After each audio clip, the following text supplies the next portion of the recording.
اور اسی کے خلاف پاکستان آرمی ان مگرمچھوں پر ہاتھ ڈال رہی ہے۔ آرمی چیف کی جو تاجروں اور کاروباری حضرات سے جو میٹنگ تھی، اس میں 3 باتیں ہمیشہ سے اہم ہیں کہ ایک کہ ساری سیاسی جماعتوں میں کرپٹ لوگ بیٹھے، ساری سیاسی جماعتیں ایک جیسی ہیں اور کسی کو نہیں چھوڑا جائے۔ اب خبریں کیا سامنے آ رہی ہیں؟ خبریں آ رہی ہیں کہ پی ڈی ایم کو آئین یاد آ رہا ہے، پی ڈی ایم کو الیکشن یاد آ رہے ہیں، پی ڈی ایم کو آئین، الیکشن اور الیکشن کمیشن اور جمہوریت یاد آ رہی ہے۔ کیوں آ رہی ہے؟ کیونکہ ہمدرد لاڈلے چہتے شکنجے میں آ رہے ہیں اور گڈ کاپ بیڈ کاپ کا سلسلہ شروع ہو گیا۔ یاد رکھیے، جب نواز شریف صاحب انقلابی ہونے لگیں، زرداری صاحب کبھی ملک میں اور کبھی ملک سے باہر ہوں، اور بلاول کو آئین، جمہوریت اور الیکشن یاد آنے لگے، تو سمجھو معاملہ گڑبڑ ہے، سمجھو شکنجہ ارد گرد کسا جا رہا ہے۔ مبینہ طور پر سنا جا رہا ہے کہ جو 15 مہینے کی پی ڈی ایم حکومت ہے، اس میں لیگیوں نے مبینہ طور پر، پیپلز پارٹی والوں نے مبینہ طور پر، مولانا صاحب کی جماعت کے لوگوں نے مبینہ طور پر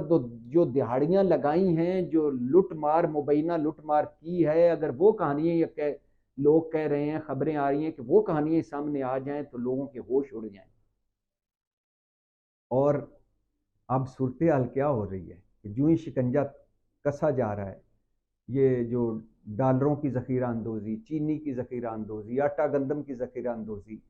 ان کے خلاف جو ایکشن لیا جا رہا ہے، تو اس کا جواب میں زرداری صاحب خیر سے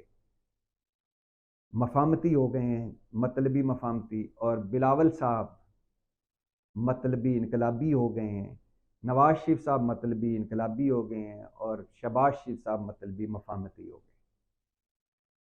اب ایک طرف پی ڈی ایم میں پھوٹ پڑ چکی ہے، مولانا صاحب کہہ رہے ہیں کہ اگر پیپلز پارٹی وعدے سے نہ پھرتی تو آج الیکشن ہو چکے ہوتے۔ پیپلز پارٹی والے کہہ رہے ہیں مولانا صاحب آپ کے بغیر ہماری حکومت بن ہی نہیں سکتی تھی، آپ کیوں آئے کھوئے ملائی لینے کے لیے ہماری حکومت میں؟ آپ نے اپنے بیٹے کو وزیر بنایا، سمدھی کو گورنر بنایا، آپ نے وزارتیں اہم لی، تو اگر آپ کو الیکشن کی اتنی فکر تھی تو آپ ہماری حکومت میں کیوں شامل ہوتے؟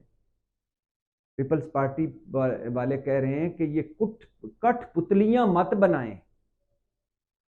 کٹ پتلیاں مت بنائیں، یہ تجربہ ختم کریں۔ اور پیپلز پارٹی والوں کو عمران خان بھی یاد آ گیا ہے، عمران خان کی جیلیں بھی یاد آ گئیں۔ بلاول کہہ رہے ہیں ہماری کوئی سیاسی دشمنی نہیں کسی سے، اور یہ جو جیلوں میں مصیبتیں کاٹ رہے ہیں، ان کو کہنا ہے گھبرانا نہیں، الیکشن 90 دن میں کرائیں۔ اور مسلم لیگیوں نے کہا ہے کہ ہمیں پتہ ہے بلاول بھائی کہ کون کتنا ڈیموکریٹ ہے، اور یہ کٹ پتلیاں کون ہیں، ہمیں بھی پتہ ہے کون ہے کٹ پتلیاں، لہٰذا آپس میں پھوٹ پڑی ہوئی ہے، گھیرا تنگ ہو رہا ہے، اور ایک وہ نفسا نفسی کا سما ہے۔ لیکن یہ سیاست ہوتی رہے گی، یہ ساری چیزیں چلتی رہیں گی، یہ چونکہ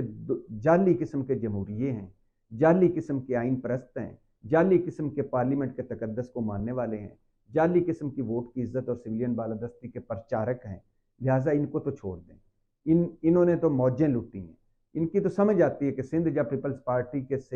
ہاتھ سے نکلا، اور جب ان کے چہیتوں کی پوسٹنگ تبادلے ہوئے،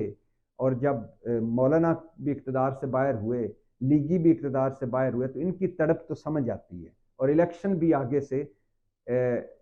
وہ جو کھٹائی میں پڑتے نظر آ رہے ہیں، کیونکہ اس سے پہلے کریک ڈاؤن ہے، تو وہ تو سمجھ آتی ہے، لیکن کریک ڈاؤن جاری رہنا چاہیے، سمگلروں کے خلاف، مافیاز کے خلاف، ان جیونکوں کے خلاف، ان بنارسی ٹھگوں کے خلاف، ان جیرے بلیڈوں کے خلاف۔ اور میری دعا ہے کہ جو کچھ سنا جا رہا ہے، اگر اس کا 50% بھی ہو گیا، ہمارے ملک میں ہوتا یہ ہے کہ ایک چیز شروع ہوتی ہے، درمیان میں کوئی مفاہمت ہو جاتی ہے، درمیان میں ہم کوئی ڈی ٹریک ہو جاتے ہیں، درمیان میں ہم کوئی لیفٹ رائٹ ہو جاتے ہیں، سمجھوتا ہو جاتا ہے، درمیان میں اتنی بڑی ایک افسر نے مجھے بتایا کہ اس نے کہا کہ میری تنخواہ 1.5 لاکھ، جب کوئی مجھے 50 کروڑ کی آفر کرے گا تو کیا میرا ایمان نہیں ڈولے گا؟ یہ مافیاز اتنے بڑے ہیں کہ جس کی قیمت 1 لاکھ روپے ہو، اس کو 5 کروڑ آفر کرتے ہیں کہ تاکہ نہ کی گنجائش ہی نہ رہے۔ یہ طاقتور لوگ ہیں، مافیاز لوگ ہیں، یہ پیسے والے لوگ ہیں، یہ سب کچھ خرید لیتے ہیں۔ تو اس مرتبہ دعا یہی ہے کہ یہ جو مہنگائی، بے روزگاری اور غربت میں پھنسی قوم ہے، اور جس کو اب اکثریت کو اس سے کوئی غرض نہیں ہے، کہ آگے کیا ہونا ہے، وہ کہتے ہیں ہمارا کچن چلے، ہمارے بچوں کی فیسیں دی جا سکیں، ہم بل ادا کر سکیں، ہمارا دن گزر سکے، ہمارا مہینہ گزر سکے۔